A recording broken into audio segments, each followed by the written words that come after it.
Mm-hmm. Ladies and gentlemen, your boy is back. Let me just make sure I share this shit like I'm supposed to. 2024. 2024, we in the building. Season 5 of the SmokePit. That shit is crazy when I think about it. Like when I say it out loud. Season 5 of the SmokePit. Now it's weird. We've been doing this since 2020. And you're like, it's only 2024. How you get to a season 5? Well, let me tell you how I got to a season 5, my boy. First, let me share this link out. And so we started about May of 2020. And then we all had a get together, the DFPN fam over in Dayton, October of that same year. So our first season was kind of from May to October.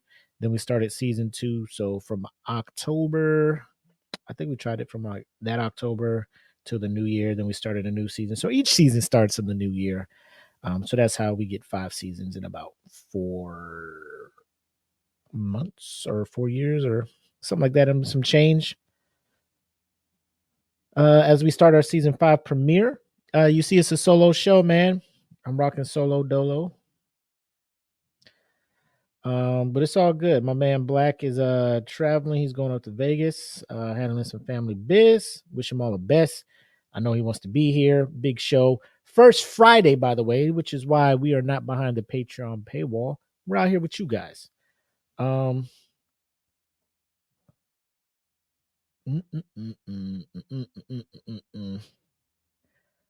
Sorry it's taking so long. Usually we have all this stuff squared away, but we got to share it to these different groups. But it's an amazing thing. Don't worry about it. But when the show starts, when the show starts, did I just share it on the fucking Jesus Christ? Get your life together, Willie. Share it to a group. It used to let me share to multiple groups at once, but it's being weird now.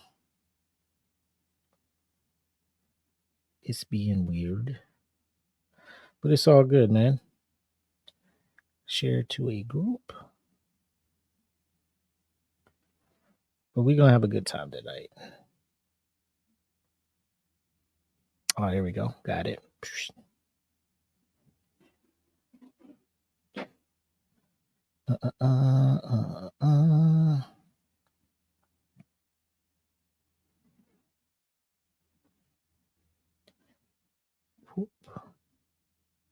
One more group to share it to. One more group to share it to.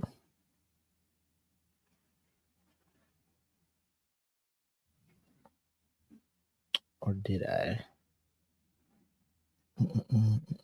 Oh, that's how I do it. Never mind. Never mind, never mind.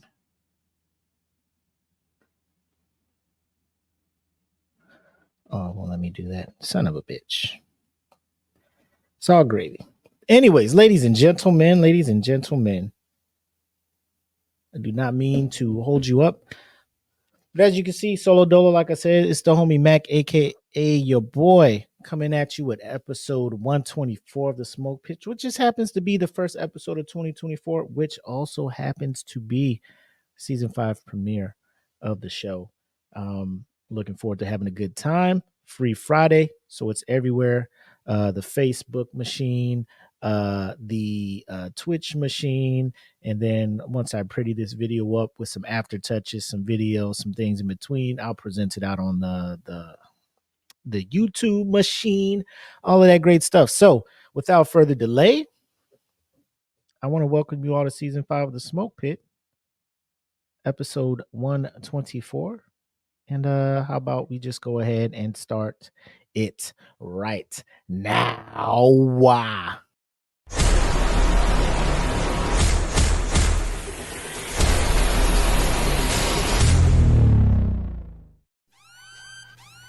Welcome to the Smoke Pit. It's Friday night, come and take a load off. Come sit in the smoke pit, it's time for us to show off.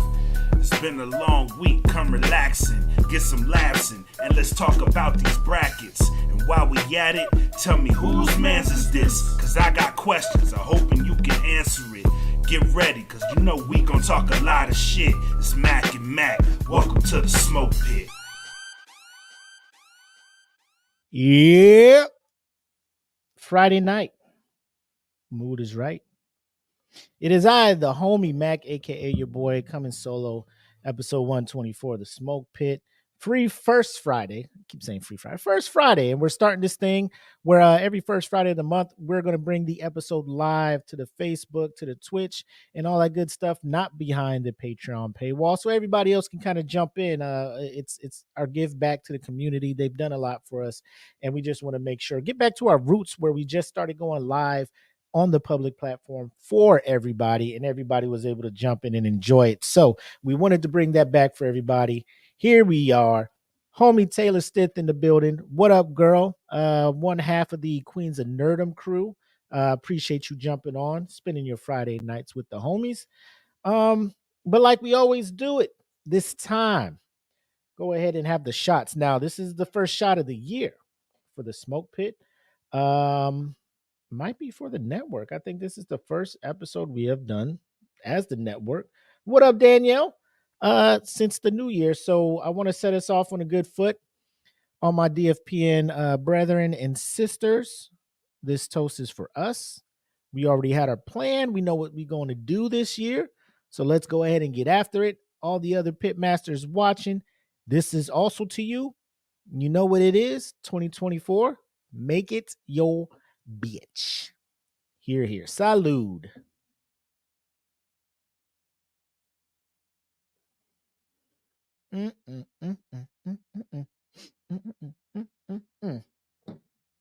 That's that peach crown on deck for your boy.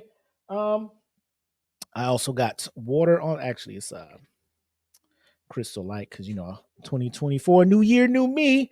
We out here, but just trying to be responsible out here. So you're not just thinking I'm out here trying to get lit. But you know how we rock. If this is your first time with us, please take time to look at the description. See all the links we got going on. I want to draw special attention to the merch. We got new merch layouts or new merch designs that have just been uploaded last night. In honor of the bracket that we're currently running, which we'll get into later tonight. A couple of Nickelodeon themed designs in there. So just click the link down there to Teespring and see what we got for you. Also, you see the Patreon link there in the description. That is where you're going to be seeing the show live Friday at 8 every week, outside of the first Friday, which is like you got right now. But click the link, see what you got going on in there, and feel free to join if you like. But these shows do drop live on YouTube every Monday, so don't think that we're just keeping stuff from you all. All right, now that I got all that out of the way, Smoke Pit, my Pitmasters, y'all have been busy in the group. We took 2 weeks off, 2.5 weeks or something like that. You guys have been very busy in the Smoke Pit podcast fan group, which if you are new here, also check the link in the description, all that other good stuff. Also, if you're looking at this, you're seeing this video, share it on your timeline. Let's get some more people in here because we got some stuff to talk about this week. First thing I want to do is talk about some of the posts that I've been seeing in our fan group. And for that, we are going into a segment that I would like to call the house meeting. So sit back and let's get ready to talk about it, family.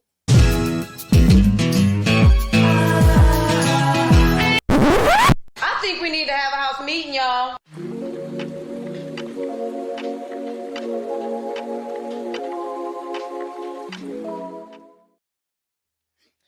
Yo, what up? Time for the house meeting. So for this segment, what we like to do is go into our fan group, figure out what our family members are talking about, and kind of have a discussion on it. So I want to start this off. I'm a fan of college basketball. I love sports, and I realize that there will be matchups where one team is obviously better than the other team, right? No matter what the other team can do, just the caliber of talent on the other team is going to outshine what you have going on. But I have seen a score between two women college basketball teams. And this is absolutely ridiculous. Now, there was one, I think, a couple years ago where a team got beat by like 80 or 90 points, right? Like it was ridiculous. It was yikes. And then apparently, I don't know if the reason the coach was fired from the winning team was because he relentlessly beat this other team or for whatever other reason, right? However, the score I'm about to show you, ladies and gentlemen, is the most disrespectful thing I've seen in my life. This comes from a game where a division one, like low tier division one team, the Grambling State Tigers. Now that is a HBCU based out of Louisiana. I have not heard of this team playing any sports outside of football. And then when they do play football, the only reason you know about them is because their band is legit, apparently. Either way, they played a team called the College of Biblical Studies, a D2 school based out of Houston. Now, I did not mispronounce the name of that school. It is called the College of Biblical Studies. Ladies and gentlemen, when I tell you, I'm looking at the score right now, before I put it up on the screen, I don't care how religious you are. You know what I'm saying? I don't care how in the word of God you are. If you come together and be like, let's make a basketball team, and you get beat by a score like this, you have to sin. Like something has to register inside of you in order for this to even be considered cool or acceptable for you. Da da da da. Look at this score. College of Biblical Studies. What are we doing out here? Why even show up to the game? You know what? If for those who are listening, I'm sorry because you may just be listening. So the final score of this game was 159 to 18. Yes, that is rough. Things in the comments. Oh no, that's rough. That is very rough. It is a very rough game. In the picture, you can see a couple of the College of Biblical Studies. What is their mascot? I don't know. It looks like a albatross. The ambassadors.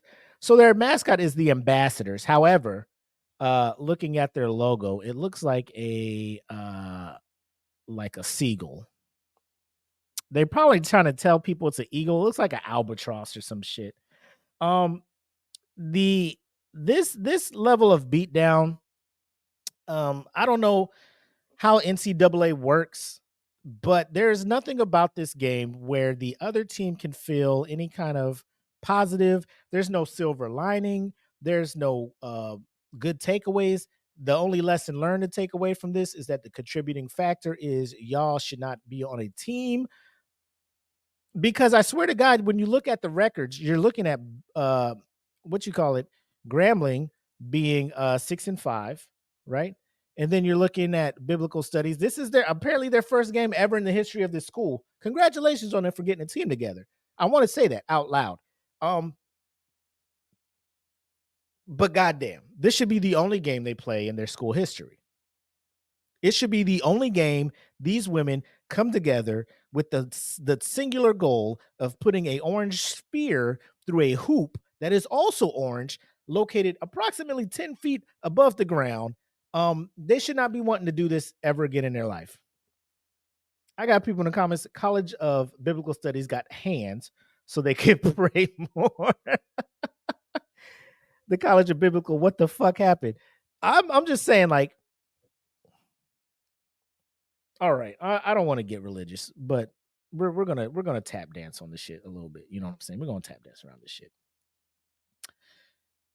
You're out here with a school named after an activity that millions of Americans do on Sundays and Wednesdays and sometimes Fridays, depending on the church. You're letting the whole world know what it is that your school is about. You ain't over here getting no degree in, electrical engineering. You ain't over here getting no degree in cybersecurity, information technology. You ain't over here getting no medical degree. You ain't over here for no law school. You know what you came to this school to do was to study the Bible. And nobody was bothering you. Everybody was sitting back. You know what? Go ahead and study this Bible. We ain't got no problems with you. If you want a school where that's what you can focus on, you go ahead and do that. And they was out there living their life. Then one day, the dean or the athletic director or whoever at this school was just like, you know what we need? We need a basketball team. And then I don't know who it was at. Yeah, let's go ahead and go to the Bible study and ask some people to raise their hand and see if they want to play some basketball. Does anybody want to play basketball? They probably had 6 people raise their hand. I don't know.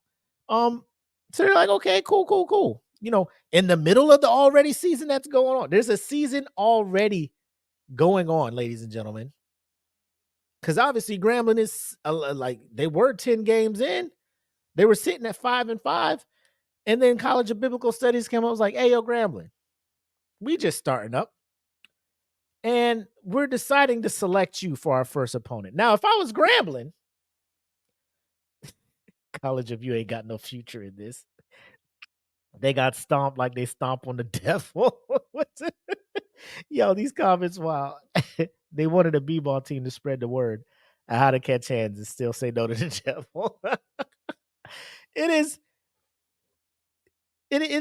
like, I would take it if I was Grambling. Disrespect. Like, you guys never played a game of college basketball in your life. I'm understand that Grambling. I understand that we as Grambling are not the powerhouse D1 school. But how dare you hit us up and be like, we want to try our first game against you. There is no fear in you guys to play us. Like, you didn't go and ask Baylor to play. You ain't asked the University of Houston to play. You ain't asked the University of Texas to play. You ain't asked Texas Tech to play. You ain't asked Texas A&M to play. They all in your state. You came all the way over here to Los Angeles, Louisiana, and was like, hey, yo, Grambling, hey, let's run one real quick. Grambling was like, the mitigated goal for you guys to pop out of nowhere and try to play us in basketball. Now that's why you got the score you got, 18-159. Now, let me go back to my first point. College of Biblical Studies. You out here as an ambassador of God. Prosperity. Believe in him. Blessings will come. You will always win. In the grand scheme of life. Obviously, you're not winning this game. But good things are supposed to come to those that study and follow the word of God. Amen. Now look at us. Now look at this. How is this a testimony? How is this an advertisement for the things of God? Who is looking at this and be like, all good things come to those who follow the word of God? This is the most astronomical, the most lopsided, the most absurd, the most, why did you waste 40 minutes of my goddamn time I've seen in my life? What do you think this does for the recruiting of the College of Biblical Studies, which I'm sure was already at an all-time low? Because if I'm an 18-year-old and I'm like, bro, I'm looking for a school to go to, the first one, my brother, the book of Job. Bro, this Job ain't even got beat like this, bro. Job was taking some L's in his book. He ain't take no L's like this, my guy. Look at this. This is absurd, bro. Like, I'm surprised the College of Biblical Studies didn't just start going Draymond Green and just hurting people. Like, at this point, you got to fight people. They can't even say they tried with a score like that. That's what I'm saying. Like, there is no live footage of this game. I tried looking. If you can find a video of this game, let me know. Let me know, because I wanted to see the effort that these ladies were putting in, or lack thereof. Pull up their roster, ask some questions. It's probably just them two in the picture, CJ. That score was them paying ties. 1/8. It was a 1/10. 1/10 of the score Grambling had. They to pay. That's their tithe and offering. They were like, We're going to pay 1/10 of whatever Grambling scores, and then we'll put a little bit on top of that for something. I understand they got to start somewhere, and this is in the comments. They got to start somewhere. I understand that, but if you're a D2 school, how about you play the lowest D2 school? Because you got to get to, you got to get your feet wet, bro. You got to get your feet wet. You just can't jump in there and start trying to challenge D1 schools. This was David and Goliath in the multiverse, but the Goliath variant won. What up, Blake? This is, I don't even know, like, the coach. What do you tell your team in the locker room? What do you do? There's nothing. This is just me. Maybe I'm just, pessimistic, but I like to call myself a realist. What do you do when you go back to the locker room and you see this score and you lost by this much? I'm trying to do the math in my head. 149. You lost by 141 points. You lost by approximately like 45 3-pointers, 47 3-pointers. No, a little bit less. Like, bro. And they let this shit go down. Now, I am now a fan, and I'm going to be following everything the College of Biblical Study does, athletic-wise, and I'm going to wish for them the best. So you can expect the SmokePit to kind of stay close and keep you in the loop, keep you updated. The SmokePit is your number one stop, your number one source for College of Biblical Study athletics. And this is a promise. All 2024, we standing on business, and we are rooting for the College of Biblical Studies. I'm about to see if they got some merch out there. I'm gonna buy a jersey. I'm all for it. Let's go, College of Biblical Study ambassadors. Coach is gonna be like, well, at least we got some points. Let's do more of that next time. What AD say? You say nothing. You just get your Bible out of the locker room.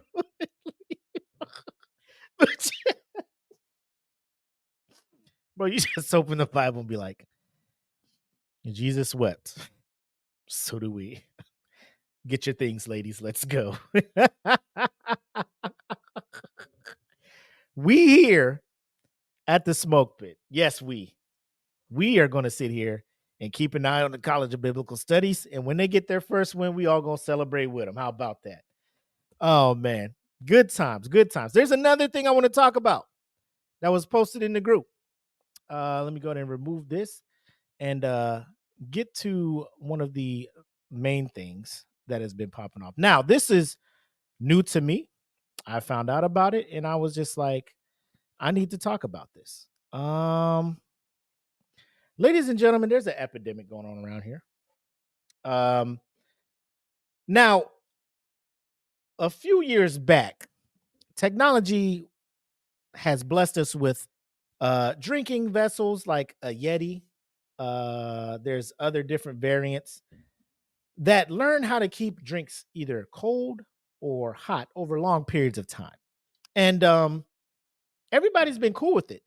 Now people were looking at Yeti like, Yeti, you're charging a lot for this technology. It works. However, there are other variants out there that we can use. Arctic is one. I think Turgis is another, like double insulated vacuum cup. Things like that to keep your drinks cold. I had just found out today there is a new cup on the market called the Stanley Cup. And when I say that, I know there may be some sports fans that are watching. The championship in the National Hockey League is also called the Stanley Cup. But this is way less smaller, but probably the same price as the actual Stanley Cup in the NHL. I shall bring up a few of these pictures. Now, I have been informed that the prices you're about to see, ladies and gentlemen, let me just say this. Some of them are, what's the word for this? Goddamn ridiculous. Goddamn ridiculous. Because they are being resold, I'm being told. I.e., like, think of it like the sneaker game. So certain shoes, they only make a certain amount of quantities. There's only like 1,500 pairs of shoes made. And then that's even a smaller group when you look at the quantities in each size being distributed. So 1,500 shoes, Maybe there's only 100, 150 made in size 10 and a half, 111. You know what I'm saying? So they're pretty rare shoes. So people will buy these shoes with the intent to not wear them, but to just turn around quickly and resell them for twice, triple, quadruple, sometimes ridiculous amounts. Shoes that'll be $120 retail get resold on the market for thousands of dollars. I'm not mad. It's supply and demand. It's whatever it is. Nike knows what they're doing. So do these other shoe companies. Never in my life would I have thought.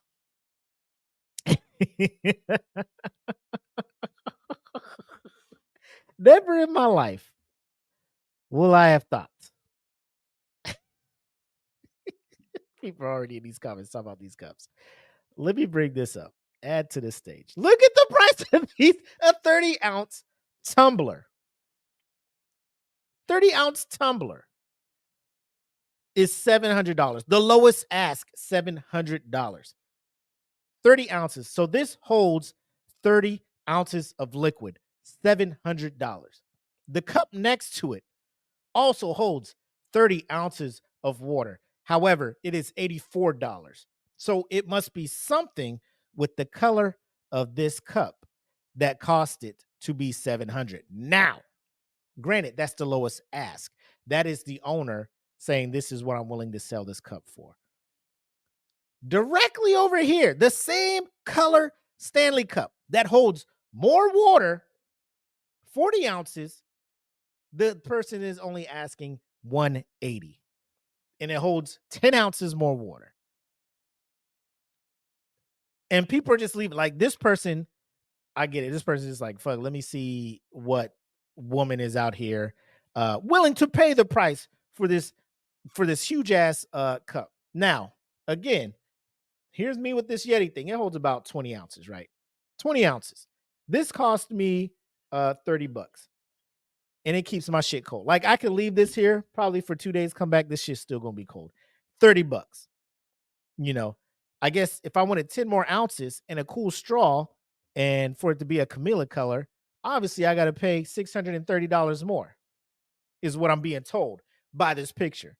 Ladies and gentlemen, I for one am not. Let me see what these comments say. Insecurity is at its finest. Look what I got.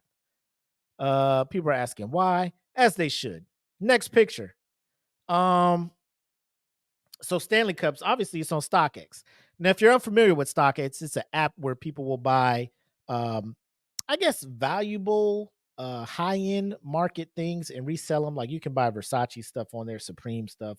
A lot of people resell Nikes. And the thing with StockX is, you send it to them, they buy it from you, or, you know, they sell it or whatever. You can put it up there for sale. And the gimmick is that the products they have never been worn. They're like dead stock is what they call it. So apparently these Stanley Cups are supposed to be right out the box, never used, never washed. And that's why they're fucking this expensive. So you have one here that's $69, which apparently is wild because I'm told that the biggest size, they got the 40 ounces, are about like 40 or $50, right? So $69, the upsell, if it's out of stock, supply and demand, I get it. But now you got Starbucks getting in on that. So now you got these limited edition Starbucks ones. However, this is only $210, 40 ounces, holiday 2023. So, I mean, it's never going to be holiday 2023 again, right? So that's why they've been doing this. And CJ is right on the head with this shit. They've been doing this for a while with Starbucks. Them little tumbler things with the fucking rhinestones and the fucking S&M spikes on them and shit like that. They're all for this shit. This is what they do. This is exactly what they do. My brother's in here like, the fuck, what does this cup do? Exactly. I'm out here like, bro, if this thing ain't turning my water into Crown Royal, any flavor I want, I don't want it. I don't need it. 210? What are we doing out here? 30 ounces for 700. 40 ounce, 180 sounds about right. The Fountain of Youth. Pink tax to another level. If those are the pink tax. Astronomical. Through the fucking roof. Let's go to this next page. So the Flamingo Quencher, 40 ounce, only 128. You got what's this? Thule for 63. Watercolor Dusk for 77. the watermelon moonshine too. You know what? Let me go to StockX real quick because I just want to see, and bear with me here because I just want to see for myself the fucking prices of these things, if you guys don't mind. Because this is not concerning, but it's making me look at myself in a different light. Because my wife looks at me when I get these shoes, right? And she's just like, "What are you doing?" I'm like, "Girl, you don't understand the value of these shoes. Like, yes, I paid $230 for these, but what they're worth in a couple of years, you won't understand." She's looking at me like, what? I'm just like, "Woman, this shit is like the stock exchange. You buy low and you sell high. You sit and you wait for the market to go up on these things. You sell them, and then you make a profit off these things. I'm earning us money." She's looking at me like, "You got to be wilding out." Now I'm looking at Stanley Cup, right? I'm looking at Stanley Cup. So there's a Stanley on Amazon. That's $35, right? I'm looking. Oh my God.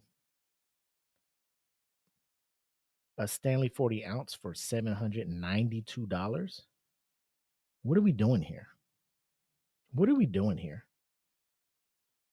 How a 40 ounce cup turned Stanley into a $750 million a year business. All right, let's go to their website real quick. Let us dabble over here on the website. And I will share this with you guys so you can see what the fuck is going on over here with Stanley. Present share screen. Share that Stanley footage. Add to the screen. Fuck it. We'll allow cookies. And then I'm going to delete them right after. Anyway, here we are looking at Stanley's website. I am not subscribing. I want you to show me what you guys got and what the $50 for the 40 ounce tumblers. Still in stock. I'm guessing it's not saying out of stock. You can get a 34 flip straw tumbler for $30. $35, 14 ounce you get for $20. I'm not seeing anything that is worth what they're doing. How about we go price high to low? A 64 ounce is $60. That is their highest one. Okay. Now, let us go to StockX.com. Type Stanley. Oh my God. Like the minute it's on this site, you know what the fuck's going on. You know what the fuck's going on. Like when it is on StockX, you know what the fuck is going on. Now you got these two here, right? So Target had a Valentine's Day exclusive and that shit was gone. I saw a video of motherfucking dudes was in there taking two. Like they didn't have one per customer. I ain't see no sign. Cass was in there wilding. Let me see what this Starbucks one is. 421 of these were sold in the buy right now for $215. Last sold for $210. Now the crazy thing with StockX, you could come here and see the retail price, and then you can see the last sold for $210. So if I bought something for $50 and resold it for $210, that's $160. Then I could just probably go right back to Stanley.com and buy a regular one to keep my drink cold and have extra. This shit is fucking brilliant when you think about it. Like if you are one of those people that were able to get this, kudos to you. Kudos to you. But then you look at the Stanley X Magnolia, right? Now this one is up here for the lowest ask, $300. Right? There's only one left, and it's probably going to stay up there too for that price. So whatever is this Magnolia like the cats from what you call it? HGTV? And CJ probably has it right on the head with this shit. Real Housewives, they geared their market towards a certain demographic, and that demographic had turned around and made these shits fucking astronomical, right? So let me just see what that Target exclusive one.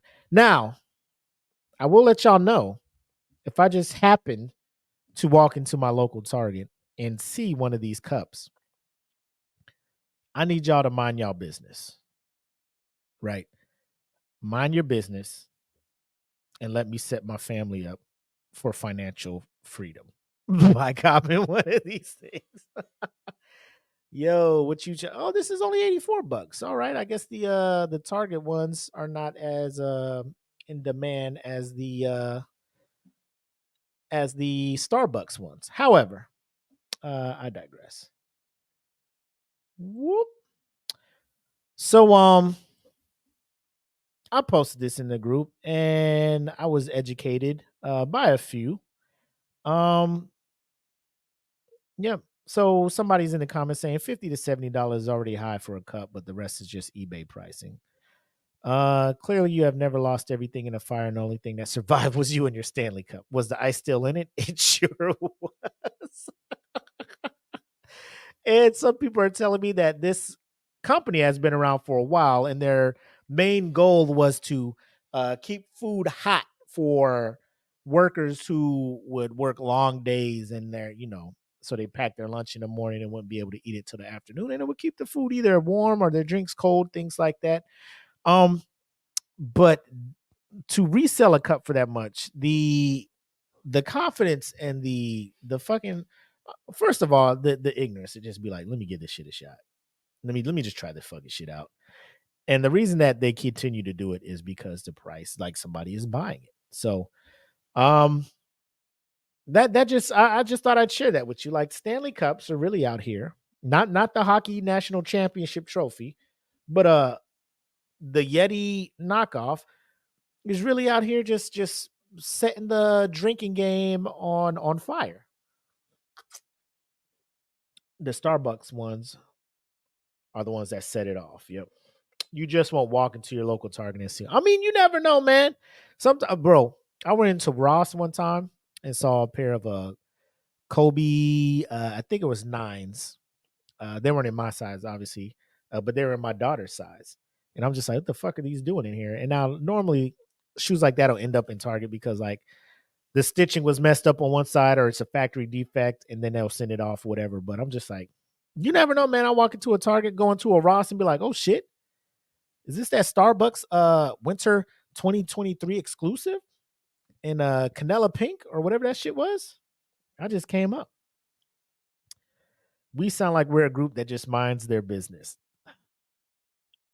Danielle, I hate to inform you, the Smoke Pit don't mind its own business. Like we do to an extent, but if we really minded our business, would we really have a show? Would we really have a show? No, we would not. So that's why we here. That's why we here. What my man CJ say? Stanley is some dude with a belly as big as mine and more body hair. He got women across the world slurping him down every minute. Oh, goddamn. This is wild. However, ladies and gentlemen, let's get into why we are here. Now, we're going to get into the whose man's is this. And I'll just give you a preview like this. If you have not heard, there's a video, there's an interview that has acquired over 17 million views in 2 days over on YouTube. That interview is one with Uncle Shay Shay, Unc, or as the government calls him, Shannon Sharp, former Pro Bowl tight end in the NFL with both the Broncos and the Baltimore Ravens. He has a podcast called Club Shay Shay, where he has people come on and he has a talk with them. And it's usually a very laid back, informal, however you want to put that, conversation. And it's a good time because it's just two people chopping it up. He recently had comedian Katt Williams on his program.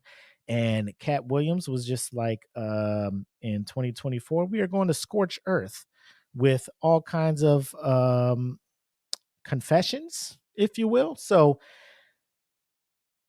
at first I was off, I'm just like, talk your shit, Katt, talk your shit, Katt. But then as the conversation went on, you had to start looking at Katt like, nobody's really good. Like, you may have had me in the first half. Like, I may have been believing you some things, but then the more you talked, the less credible you became. So For that, ladies and gentlemen, we are going into our first Whose Man's Is This in the year 2024. And let me just make sure I have the YouTube stuff ready to go. So when, let me get close out this Magnolia Stanley stuff because we over that. But yep, so I got it good to go. And apparently, no, we'll get into that once we start the segment. But ladies and gentlemen, let me introduce you guys or bring you into the 2024 version of Whose Man's Is This, featuring none other than Katt Williams. Hey, who man's is this? Oh, man's is this? Who man's is this? I need to know.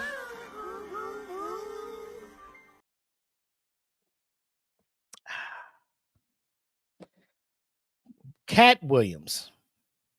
Now I'm a start this segment like this. Hear me out. And if you're listening to the audio version, you're not seeing the video.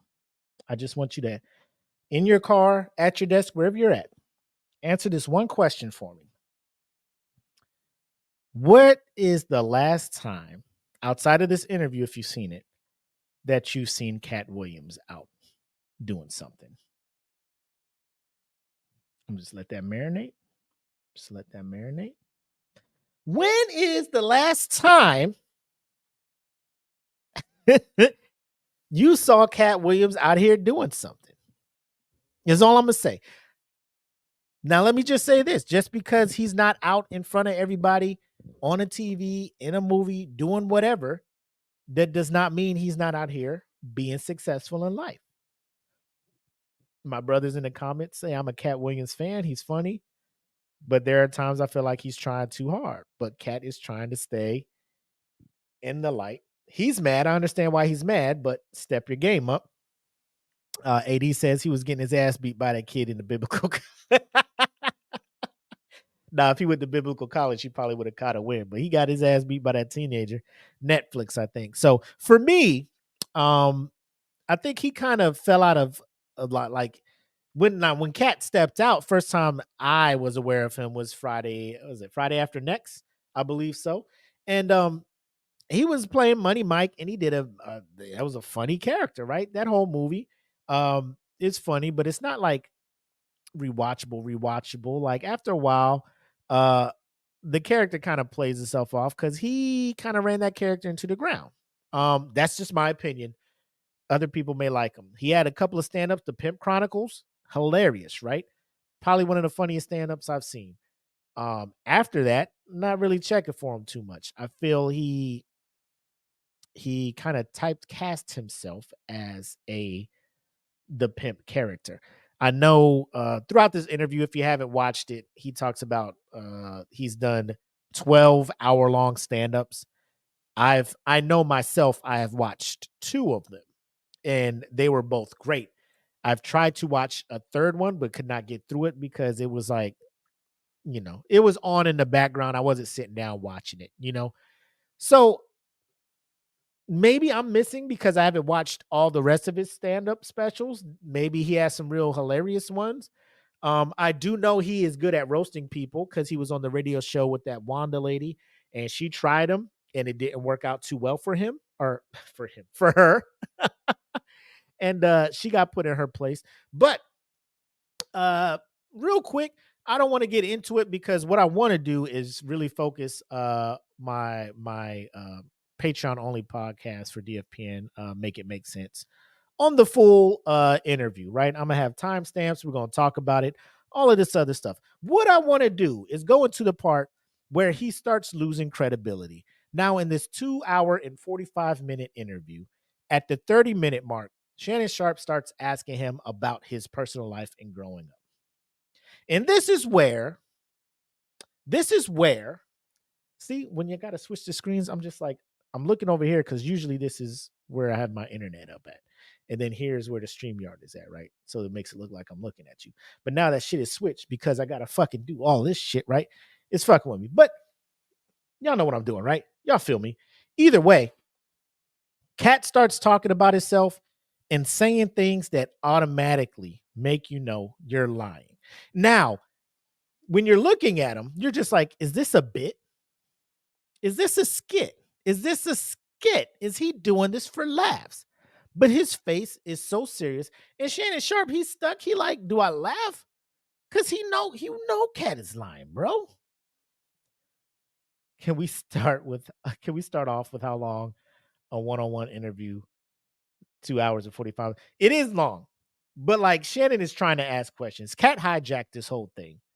Katt hijacked this whole interview, you know. But I'm gonna go ahead and bring this up, and I'll say this: I have a couple of hats in here, as the young people say, caps. So I will say, when I sense that he is capping, I will toss another hat on my head. I'm already wearing one, so the first lie is on the house. But as he continues his story, we'll just see. And if you see me put on a hat and you think it's unjust, like I shouldn't have a hat, like you believe that this is a truth, I'll take the hat off. I'll listen to the comments. You know what I'm saying? Keith already in here with the shit.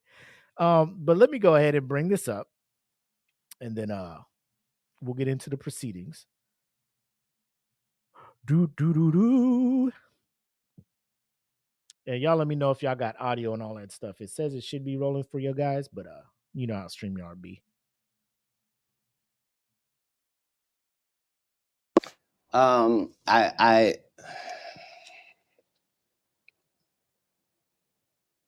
was often confused because I knew things and I wasn't sure how I knew them. I knew things that I felt like I don't have a reason that I know this, but I love to read. I was voracious because they told me when I was young that knowledge was powerful. That knowledge was power, and I had studied powerful people, and I really believe that. I immediately, my next project was to read the whole encyclopedia set. So when you're like 6, 7 years old, you read the whole encyclopedia set, you think you're one of the smartest people in the world, right, only to get out in the world and find out you don't know anything, you know? So it was a confusing time, but yeah, I had a childhood. I was grown, but I at 5 years old, I was in front of 10,000 people giving a performance with a full suit and tie on. You know what I mean? So yeah. It came full circle for my life. I knew that the applause and the giving of information and laughs and truth to people somehow benefited them and also benefited you. And yeah, so when they would ask me what I wanted to be, everything that I would say that I wanted to be was something that didn't exist. And they would never give me credit for it because I needed to say a doctor or a lawyer, but that's not what I wanted to be. So your parents weren't as supportive as you would have hoped because you were wanting to be things when you got older that they had no knowledge of, or it didn't exist at the time? No, it wasn't that. It was, I'm saying I'm almost 100 years old right now, but if we go outside right now, I can run a 4.340 or sub. I can do a 4.16 if I'm there's Jimmy John's across the street. We can order a sub. But you've been on the submarine. That what you sub?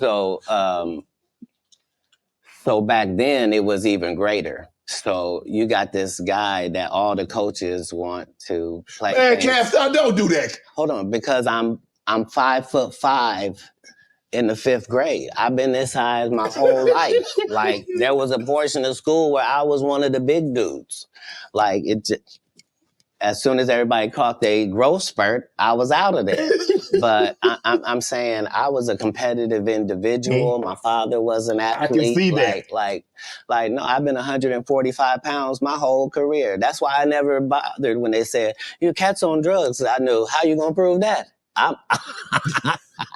My body is a temple. I've been the same size since I was 10. Like, what do you? Yeah, like I haven't changed off this pivot foot. This has always been who I was before stand up or anything. But it was an interesting childhood. I appreciate my parents, even though I couldn't live within the religious frameworks of what they had set up.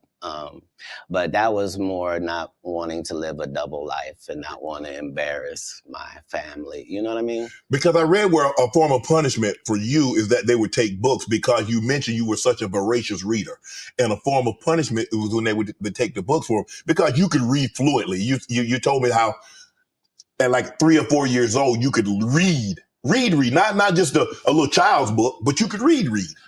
Well, I'm saying when we go to Haiti to do missionary work, understand that my mother and my father, nobody that's there with us speaks French. And it speaks Creole and reads French.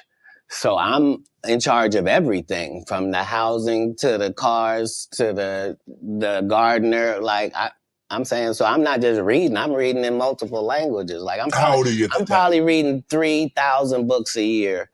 From the time that I'm 8 years old to the time that I'm 12. All right, as I put another hat on, I want you guys to consider what this man just said. He reads 3,000 books a year.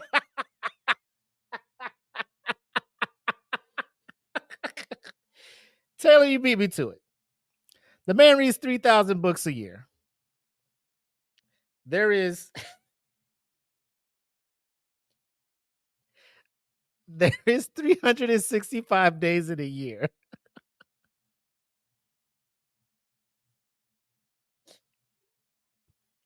Do the math.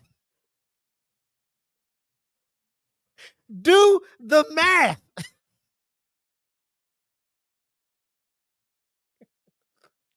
You reading 10 books a day, my boy? No. You talk about they picture books? Katt, please, sir, continue. No fiction books at all. I'm only reading nonfiction. You could drive. No fiction books. Real ass books. My man say 3,000 books a year. Where my phone at? We're going to figure out the average number of books this man read in a 24-hour period. I'm guessing he probably slept 6 hours. So 18 hours in your day. Katt Williams, how many books are you reading? Oh, boo, my calculator went away. I got to do it the old-fashioned way. 3,000 books divided by 365. My man, you were reading 8.2 books a day? 8.2 books a day, my boy? Nonfiction, real ass books, encyclopedia type stuff? Katt, you're a genius, my boy. Shannon, continue talking to this Rhodes Scholar about his journey and growing into being the prodigy that he is today, sir. At 12, you received a full scholarship to the National Science Academy in Dayton, Ohio, but you failed, so you would become ineligible. Why didn't you want to take that opportunity?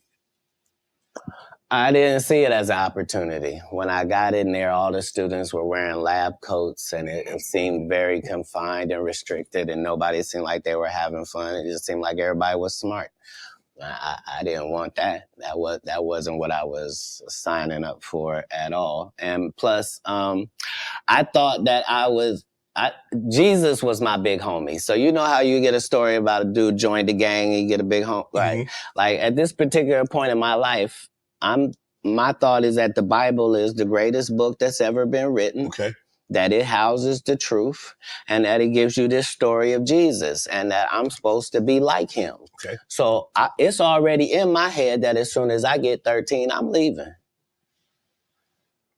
You at 13, you don't only leave like, okay.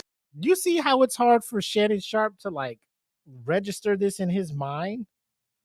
You see how Shannon Sharp is just like, oh, you serious? Like he was waiting for him to like laugh for the punchline, and Katt gets quiet. Shannon's like, you look how he's looking at the camera right now, like, help me. Help me. But wait. The one before that, you got accepted to the National School of Science Academy in Dayton, Ohio. Why didn't you go there? Students were all wearing lab coats and bro, what? Let me look up this thing. Hold on real quick. Let me look up this school, this National Science School this man is talking about. It's when he said the name of it, it sounded so fucking artificial. Like, You could drive. At 12, you received a full scholarship to the National Science Academy in Dayton, Ohio. National Science Academy. Let me look this shit up.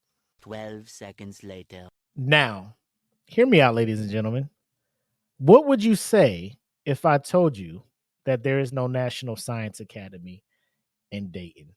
There is a Horizon Science Academy, a tuition-free public charter school,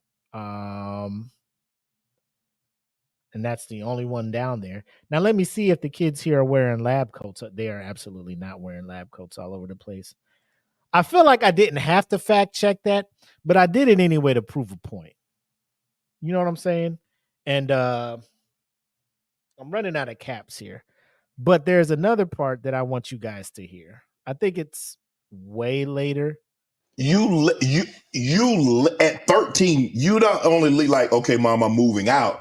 You moved from Ohio to Florida on your own. You weren't afraid. I mean, you like, did you?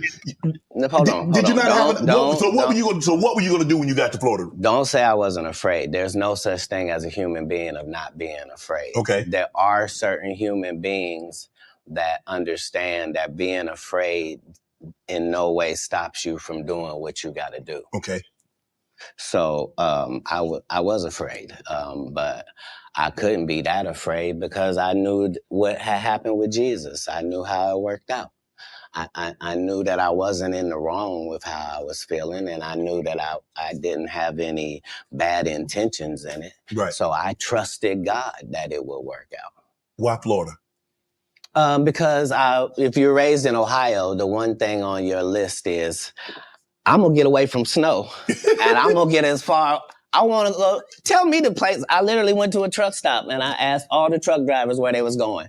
And there was one guy going to California, and there was one guy going to Florida, and they told me how long it was going to take.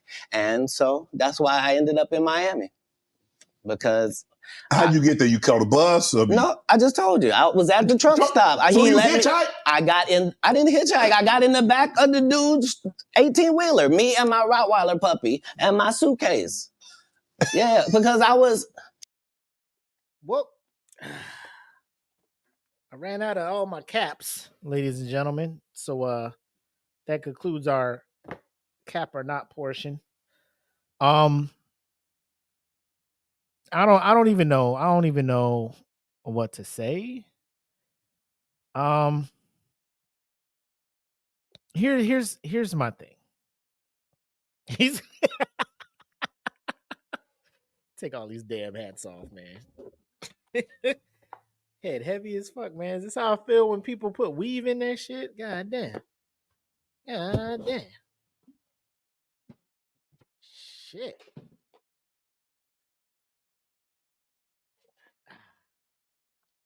Here we go. This is much better. Neck started hurting all them goddamn caps on and shit. So as you guys can see, a lot of his let's just say this. Is it possible? Is it a possibility that everything he is saying is true? Because I cannot absolutely say it is a lie because I was not there to see it. I cannot say with all certainty, no. But I will be like, I will put a mortgage payment up against anybody who says that it is true. If you catch my drift. In the court of law, I could not look this man in his eye and say, you are lying. But if I stepped out of the courtroom and somebody was to bet me money that he was telling the truth, I would take the bet and say he is lying and double my money easily. The shit that he is saying makes no fucking sense to me. So I'll leave it at that. The stuff he was saying in the beginning, some of it, because I don't know, Hollywood is a weird ass place, right? I'm sitting here there's one part where he's like, I hated Ricky Smiley so much. I put in my contract moving forward, I won't be in a movie with him unless he's in a dress. What was his next movie? It was First Sunday. Was he in a dress? Yes. Shannon's like, why the fuck would you have some random shit like that in your contract? Because he's more believable in a dress than he is as a man. Him and Tyler Perry play better women than they can play a man to save. I'm like, bro, stop it. And I'm just, bro, I get it. Could you have been blackballed? Yes. Could people have been stealing your jokes? You do have a part in there, and I'll get to it when I do my Make It Make Sense podcast later this next week. There's evidence that you have done jokes prior to Kings of Comedy, Katt, and people have taken those jokes and performed them in Kings of Comedy. So I'm not saying that everything he's saying is a lie. But when you start trying to build yourself up like you were some prodigy on the come up, you know what I'm saying?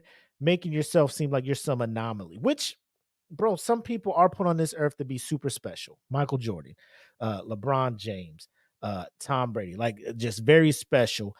You can even say in the realm of probably a Bernie Mac, who was a hilarious stand-up comedian and was kind of finding his way in Hollywood, being able to be accepted into wider Hollywood to the point where, you know, Matt Damon and George Clooney are willing to pick him up and put him into Ocean's 11 and things like that, you know, roles that you weren't getting.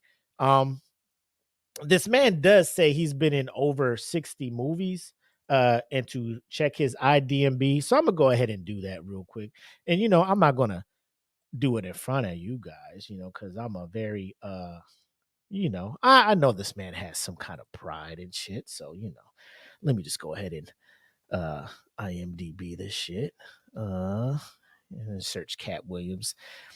He also said that Steve Harvey isn't in movies because he doesn't have the same range as he does. And so I also want to use this IMDb to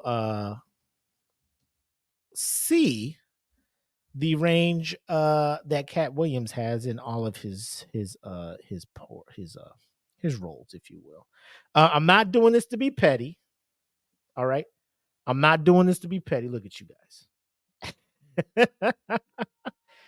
Oh my God. Where are we at here? I want to see what you were known for as an actor.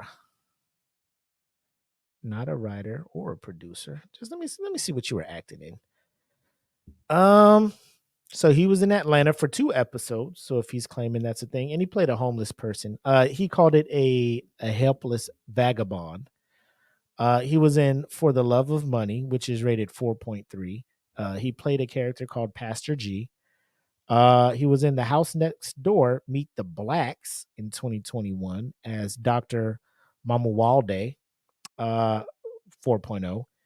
He was in 2 Minutes of Fame in 2020, which was rated a 5.4. He was in 1 episode of The Last OG. He was in a movie called Jack Boys. He was in Blackish for 1 episode. Father Figures as a hitchhiker. American Bad Boy as a character called The Bruce, rated 3.8. School Dance as Darren, which was rated 4.6. Scary Movie 5 as Blaine, 3.5. The Obama Effect, he played Martin Luther King in 2012, which is rated 1.9. He was in a I'm a Wild Boy music video with Machine Gun Kelly and Waka Flocka. He was in Cats and Dogs. He voiced Seamus, which I think is the villain in that one. He was bro. What range? What? How dare he? Now let me not downplay him. Maybe acting. Oh, he was also in Norbit, Friday After Next, epic movie, which is a 2.4 by the way. Friday After Next is a 5.8, but we all know it's a hood classic, right? He won one primetime Emmy. Let me see his wins here. He won an Emmy. Oh, as an outstanding guest actor in a comedy series in Atlanta. Wow, good for him. He won a Teen Choice Award back in 2007 as a choice comedian. And all his other awards were for his role as Willie in Atlanta. So congrats. Good for him. Again, I don't want to get too into it because, like I said, I'm gonna do it for my Make It Make Sense show. But y'all let me know. And then I put a post, we put a post up in the fan group as far as, do you feel that Katt Williams is a comedy great? Because he keeps talking about these other comedians lying in order to put their names up there with the greats. Obviously, I ain't mad at it. You know, if you got that confidence, you feel your swag, you feel like you're that guy. You know, talk about yourself, talk your shit, you up there. But I went with the fans and I was just asking, do you guys feel like he's one of the greats? The majority of people say yes. It's not like an overwhelming majority. But my thing is this. I feel like I can't consider him as the greats, one of the greats, and it's hard for me to put anybody in the quote unquote greats um category if they are still alive, if you're not continuing to do stand-up. So when you say kings of comedy, I would say probably DL would be considered one of the greats because he's still out touring, doing comedy clubs and stuff. Uh, I believe Bernie Mac probably would not have been doing stand up. He'd probably be more in movies. Uh, he was a fantastic comic. Uh, God rest his soul. His Def Comedy Jam and his set on Kings of Comedy are legendary. However, I cannot say he is one of the greats. And I know it's hard for people to hear because, you know, when somebody passes, you automatically want to level them up into that category. But no disrespect to Bernie. Was he the funniest of the four? By far. Which one do I feel probably could have had a longer and more profitable run as a stand-up? Bernie, way more than DL, but DL is still out here. Patrice O'Neal, I feel like Patrice O'Neal could have been up there. He was trending that way. He was still doing stand-up and kind of he was on The Office, you know, so Hollywood was accepting him a little bit, but he passed away. So I feel like as he was still doing stand-up, he was trending in the upward direction and he passed. He could have been one of the greats. Chappelle, obviously one of the greats. Richard Pryor, one of the greats. Martin was one of the greats. You know what I'm saying? So for me, it's all objective. You know what I'm saying? I'm not saying that you can't not like if he is one of your greats, cool. I love the first two Pimp Chronicles. You know, he was hilarious in that. I couldn't get enough of it. But after a while, I'm just like, bro, you're just Money Mike right now. You're saying you have range, but every time you hit the stage, you're Money Mike. You're not Katt Williams. So that's just how I feel about it. No offense to Katt. Do your thing, my guy. Wish you nothing but the best. But if you haven't watched that interview, it's very telling. You kind of get a glimpse inside of his psyche and figure out, is it just hate? Because I feel there's some truth to what he's saying about the clique of successful Black comedians. But again, at the same time, you know, he ain't really saying nothing about Dave. He's just going after the low hanging fruit, I would guess. So that's just my take on it. Again, not trying to downplay anything my man is doing. Wish him nothing but the best. Yada yada yada. Now I think it's time to get into our bracket review. I just need to make sure I have the correct brackets pulled up.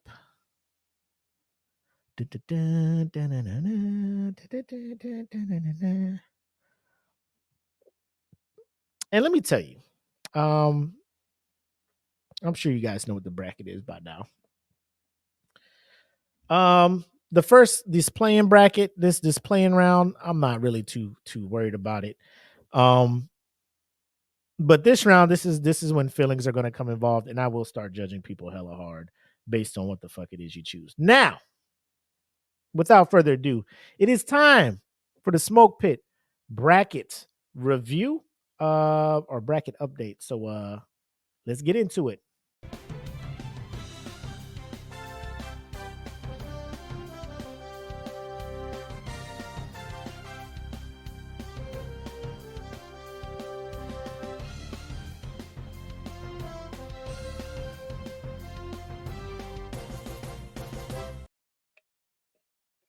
Yes, sir.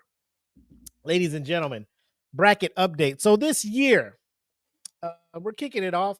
I don't know if you could tell if you're a member of the Smoke Pit Podcast fan group, looking at the cover photo, or if you follow the Smoke Pit Podcast page on Facebook, the profile picture as well. We are very Nick-centric for the next few weeks because we have a bracket going on right now. We're trying to figure out what was the best show that Nickelodeon put on.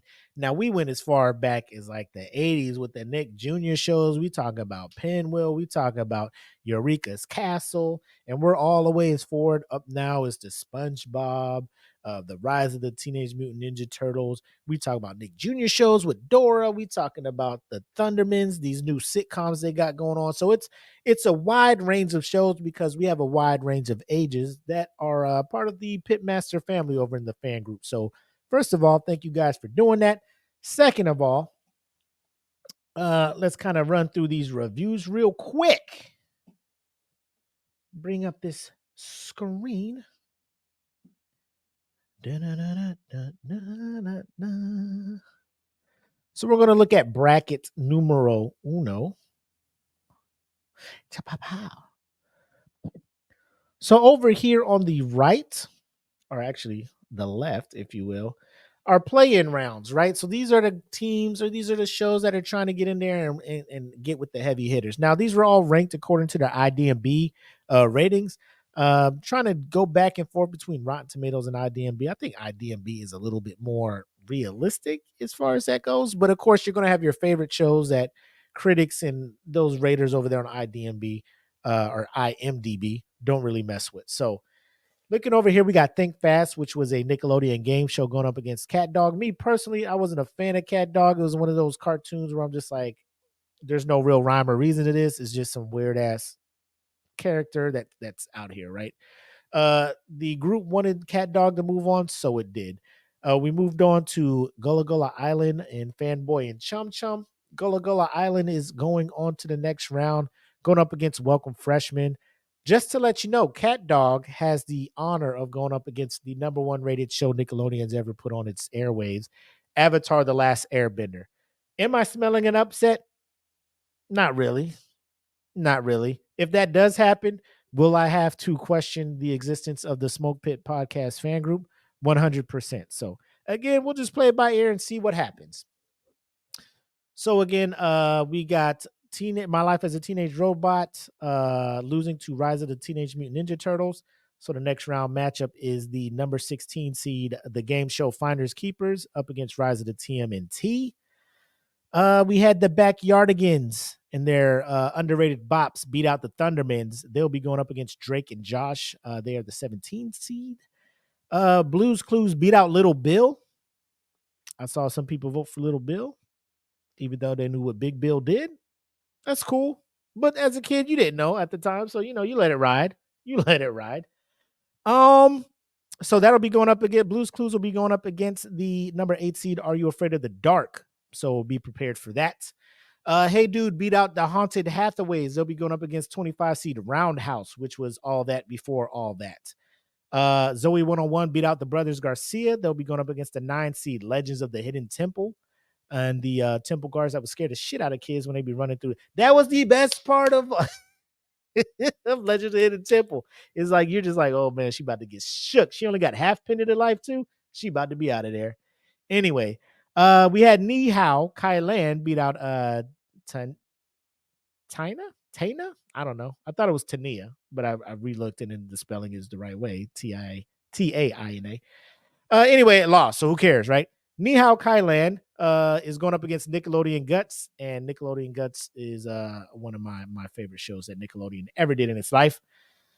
Moving on, we got All Grown Up, the Rugrats spinoff, going up against a variety show called Wienerville, hosted by a dude named Andrew Weiner. Thank God that show did not continue or move on. So now All Grown Up is going up against Penguins of Madagascar, which is the number 21 seed. The Loud House beat Team Umizoomi and is going up the number 12 seed, TMNT, from the 2012 version, which was a very well done storytelling of the TMNT. Kind of followed the comics to an extent, but not too much because it is a Nickelodeon show and the comics are kind of dark. So, however, I did enjoy that series. The Angry Beavers beat out School of Rock, and they'll be going up against the 28 seed Rugrats. Yes, that is right. Rugrats was the 28th highest rated show in Nickelodeon history. I know you guys don't believe it because it ran for so long, but it is what it is. All right, Carly obviously beat out Big Time Rush, and they'll be going up against the number 5 seed Salute Your Shorts, which is a crowd favorite, or I'll say a cult favorite, because I don't know if everybody fucked with it like I did. But I know in the circles that I roll in, Salute Your Shorts is very, very appreciated. Tough Puppy beat Harvey Beaks. I know none of these fucking shows, but it is going up against Ren and Stimpy show, which, unpopular opinion, I didn't really fuck with. It was a show that I tried to watch. It was going for that gross out humor, and I'm just like, bro, you're following up fucking Doug and Rugrats with this shit? I'm over it. Because believe it or not, I was not a fan of like Beavis and Butthead either. It's weird. Like, I felt like my sense of humor was like very mature for my age, but then I'm sitting here watching fucking Doug and Rugrats just having a fucking ball. Anyway, Victorious beat out Mr. Meaty. It'll be going up against the 13 seed Get the Picture. Real Monsters beat out Dora the Explorer. They'll be going up against Ned's Declassified School Guide for Survival, or Survival School Guide. And Ned beat out Breadwinners. Now, if you're not aware, Ned's Declassified, the cast of that show have a podcast, and they had a podcast where they was talking about how wild they was behind the scenes. So, that is why I voted for Ned's. No big deal. And Allegra Castle beat out Cat Scratch to go up against the number 4 seed, The Adventures of Pete and Pete. So that is bracket number 1. Now let's get into bracket number 2, which is the bottom half of the bracket. And we will walk down that one. And then we'll be set up for round 2 of our voting, which will start tomorrow at noon. So we had Wild Thornberries beat out Chalk Zone. They'll be going up against show or seed number 2, Invader Zim, which was a great show. Ned's Declassified have been revealing some hidden truths. Yeah, bro, Ned's Declassified has been out there, Daniel. Wild and Crazy Kids beat out Pig, Goat, Banana, Cricket, which I had no idea what the hell that was. So I'm glad Wild and Crazy Kids won. The other show got 0 votes. What Would You Do beat out Romeo, as it should. So they'll be going up against Wild and Crazy Kids. Keenan and Kel, the 15th seed, was waiting on the winner of Legends of Awesomeness, the Kung Fu Panda movie spinoff. And Henry Danger, Legends of Awesomeness won, so they'll be going up against Keenan and Kel. Hey Arnold, sitting at 18, is going up against the winner of Figure It Out, and Casa Grande's Figure It Out won that one, so they'll be going there. SpongeBob at the 7th seed is going up against Rocket Power. Rocket Power beat out Unfabulous. All That at 26 is going up against Danny Phantom now. Danny Phantom beat out Sanjay and Craig. Rocco's Modern Life, sitting at number 10, is going up against Jimmy Neutron Boy Genius. Jimmy Neutron beat out As Told by Ginger in that first round. And Nick Arcade, the video game, the gamers show, the show for gamers. Number 23 seed is going up against the Mystery Files of Shelby Woo that beat out Nikki, Ricky, Dickie, and Don, whatever that show was. The Mighty Bee is going up against the Secret Road of Alec Mack after beating The Journey of Alan Strange. The Winx Club could not get it done, even with all their superpowers, against the show 15. And now 15 will be going up against Kablam, in my opinion, a very underrated show. But, we'll see what happens. The Fairly Odd Parents going up against Doug. Doug is the 27th show. So this one could be pretty interesting because I know there's a lot of Fairly Odd Parents fans out there. Cousin Skeeter beat out a show called It's Pony to go up against My Brother and Me, the number 6 overall rated show. Clarissa Explains It All was down there at 46 for whatever reason, going up against a Nick Jr. show that was very, very highly rated as Allswald. So we'll see how that goes. True Jackson beats out 100 Ds for Eddie McDowd to go up against Nick Jr. Classic Pinwheel. Eureka's Castle beats Go Diego Go to go up against the juggernaut of Double Dare. And the Amanda Show will be going up against The Legend of Korra, which is the number 3 seed. So The Legend of Korra and Avatar The Last Airbender, 1 seed, 2 seed, not respectively. Obviously, Avatar is the number 1 seed. But we're looking at this. Some people have predicted it's going to be an Avatar versus Korra finals. Other people are kind of looking at this bracket. Maybe Double Dare gets in there. I'm looking to see what shenanigans shake out, but this is the real round. This is when all these votes start counting. The play-in round is in, so it's more like what show is going to get in to lose to these favorites. But we'll see what happens. So, ladies and gentlemen, that is our bracket update.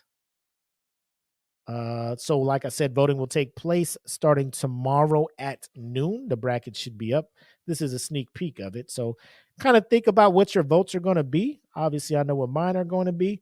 And let's go ahead and get back into the show so we can wrap it up with some final shots and thoughts, huh?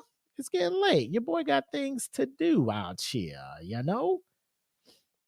I love all these segues.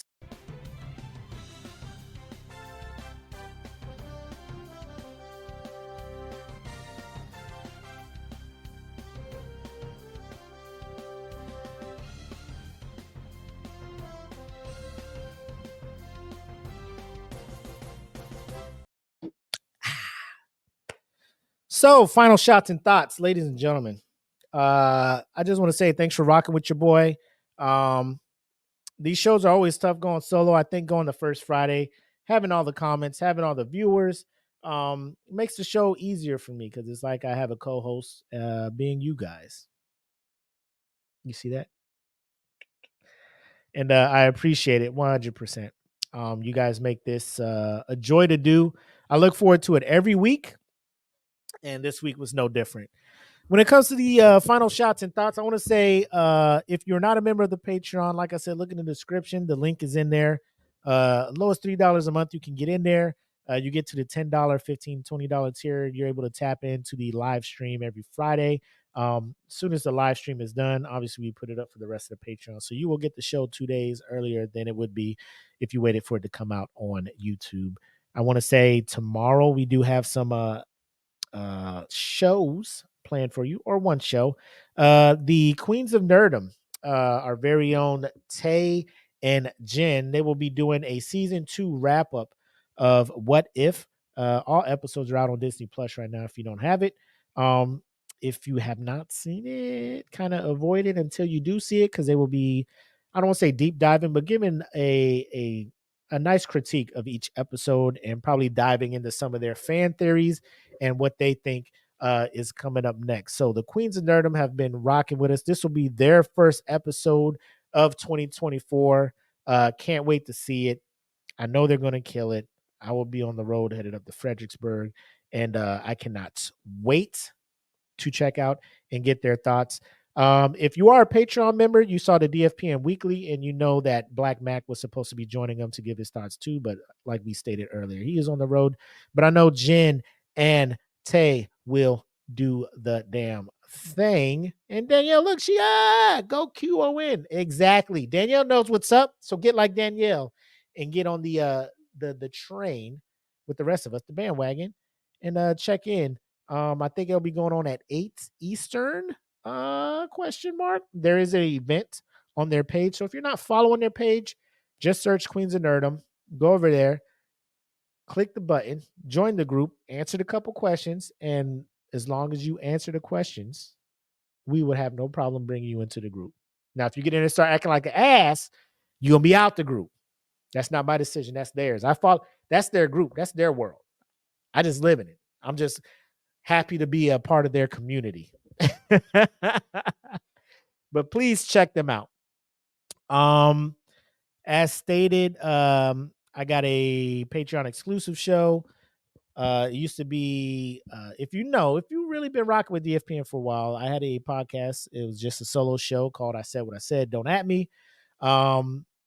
That's kind of been on the back burner for a while since SmokePit kind of took off. Trying to do 2 shows was a lot. But the fact that we now have the Patreon exclusivity, that gives me the chance to just put out a couple shows a month, sit back, put my thoughts together. It's kind of a show where it's just me and I can do my own thing on there. So Make It Make Sense is coming out. First episode, I'm delving into this Katt Williams beef with all these other comics, giving my point of view on it. Granted, I am not a card-carrying, active stand-up comedian. It is an aspiration of mine. I want to get back into it. So I sit back and kind of watch and see what these comedians do. So I'll give my thoughts on that. When that show is going to be out, I don't know. If you're a Patreon member, you'll get the heads up, all that good stuff. So we got a lot of stuff going on. First of all, if you're rocking with us, please send thoughts and prayers to 2 of our very own, Kimberly Waters, host of The Patio with Kim, and my man E. Smitty, Emerson Smith, over there, co-host of Breaking Down the Classics and the host of the Real Food Podcast. Going through some things at the time they can use some positive thoughts and some encouragement. So if you follow them, if you're in the group, drop something in there, give them some encouragement, some positivity as we move forward as a group. USDN, expect a new logo review, a whole revamp. They got that going on over there. My man Jeffy Jeff is working that. And then, of course, the No Gimmicks crew, my man Frank D and my man Black Mac. Obviously, they'll be back in it as well.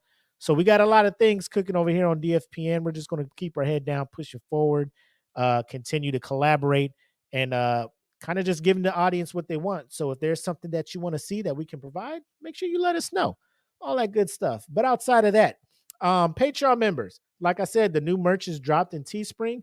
At the end of the show, I'll be dropping a discount code in the Patreon exclusively for you guys to get that gear at a discount, right? So we want you guys to rock the merch, but we don't want you to bust your pockets because you're already doing that, supporting us on the Patreon side, and we love you for that. So expect that. That's one of the perks you guys get. That's pretty much the show. I'm done. I didn't even finish look at that. I was very responsible. I thought I was going to be out here alone and unafraid. I was like, man, I came out here. Look. I came out here with the big boy. I was like, let's see what happens. First show back, baby. Let's see what, but I was responsible out here, huh? Y'all seen it. This is video evidence. Responsible drinking, ladies and gentlemen. It can be done. But I'm the homie Mac, a.k.a. your boy, half of the dynamic duo. And as my man Black Mac would say, thanks for joining us. Season 5 premiere, episode 124, The Smoke Pit. You guys have been great. Thank you again. We'll be seeing you next week. Hopefully the dynamic duo is back.